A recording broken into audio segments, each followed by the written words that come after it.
The Galactic Council chamber fell silent as Ambassador ZYX Thor of the Velcrin Empire delivered his ultimatum.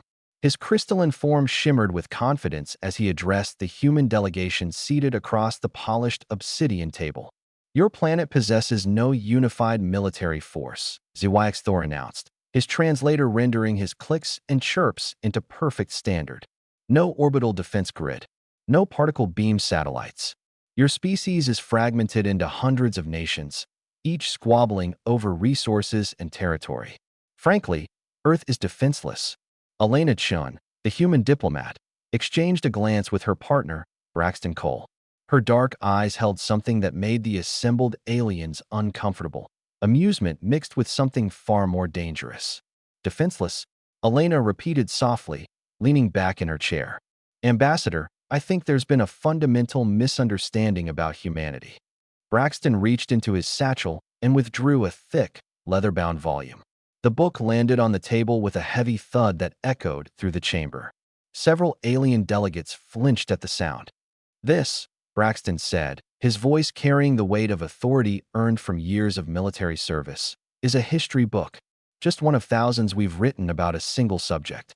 We don't have time for your primitive literature, ZYX Thor began. War, Elena interrupted, her finger tracing the embossed title on the cover. This book is about war. Specifically, human war. And if you want to understand why your assessment of Earth is catastrophically wrong, I suggest you listen. The council chamber's lighting dimmed as Elena activated the holographic display. Images began to materialize above the table. Ancient battlefields, medieval sieges, trenches filled with mud and blood. Humans have been fighting since before we had written language, Elena continued. We've spent roughly 92% of our recorded history at war. Out of the past 3,400 years, humanity has been entirely at peace for exactly 268 of them. A Velcrin counselor chittered nervously. Barbaric.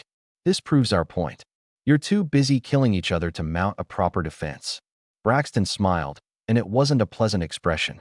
You're confusing practice with weakness. Every war, every conflict, every skirmish, we learned. We adapted. We innovated.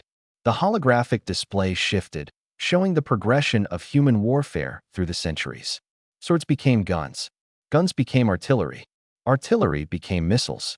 In 1914, Elena said, humanity engaged in what we call World War I. We invented chemical weapons, tanks, and fighter aircraft during that conflict. We learned to kill each other more efficiently than any species had ever managed before. Then we did it again, Braxton added grimly.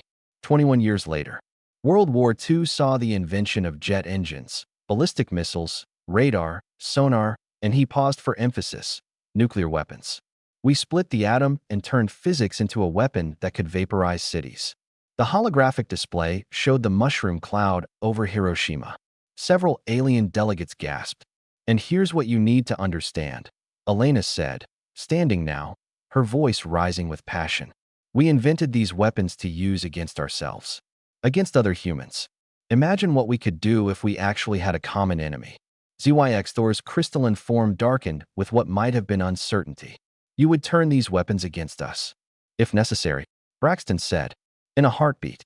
But that's not even the scary part. He flipped open the history book to a marked page. The scary part is how fast we adapt. In 1903, humans achieved powered flight for the first time.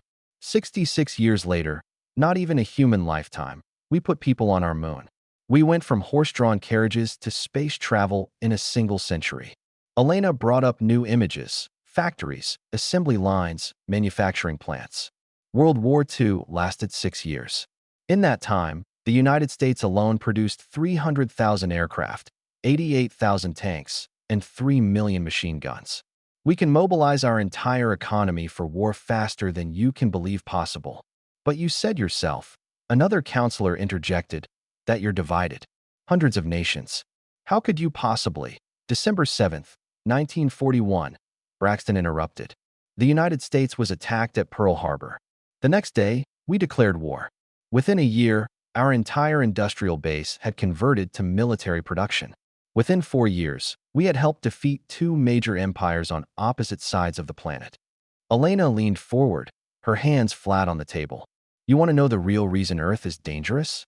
It's not our weapons, though those are formidable. It's not our industry, though we can outproduce any civilization you've encountered. It's our nature. The holographic display shifted again, showing soldiers in foxholes, medics under fire, civilians sheltering children during bombardments. Humans don't surrender easily, she continued. We fight for every inch of ground, every city, every home. We've held defensive positions against impossible odds.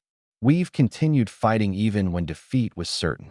We've sacrificed everything for causes we believed in. Braxton stood beside her now, presenting a unified front. The Spartans at Thermopylae, the defenders of Stalingrad, the siege of Leningrad, the Alamo. Humanity has 1,000 stories of people who refuse to quit even when facing annihilation. And every defeat taught us something, Elena added. Every loss made us stronger. We studied our failures more carefully than our victories. We learned from our enemies. We adapted their tactics and improved upon them. The holographic display now showed modern military installations, satellite networks, submarine fleets, and intercontinental missile systems. You say we have no unified defense force, Braxton said. You're right. But the moment you attack Earth, the moment you become a common threat, every one of those squabbling nations will unite. 8 billion humans with a single purpose, survival. Elena picked up the history book and held it aloft. This is just one book about one aspect of human existence. We have libraries filled with volumes documenting how we kill, how we strategize, how we endure. Thousands of years of accumulated knowledge about warfare. She set the book down gently. So when you say Earth is defenseless, what you really mean is that we don't look like your idea of a military power. We don't have energy shields or plasma cannons, yet. But give us a reason to build them, and we will. Give us an enemy to fight, and we'll innovate weapons you can't even imagine. Braxton crossed his arms. The question you need to ask yourself isn't whether Earth is defenseless. The question is, are you prepared to fight a species that has spent its entire existence perfecting the art of war? The silence in the chamber was absolute. HFY Stories' crystalline form had turned a pale, uncertain color. Elena sat back down, her expression neutral, but her eyes hard. Earth isn't defenseless, Ambassador. We're just waiting for someone to give us a reason to prove it. I strongly suggest you're not that someone. The Galactic Council took a recess. By the time they reconvened, the invasion plans for Earth had been permanently shelved. Humanity remained untouched, and the history books continued to grow.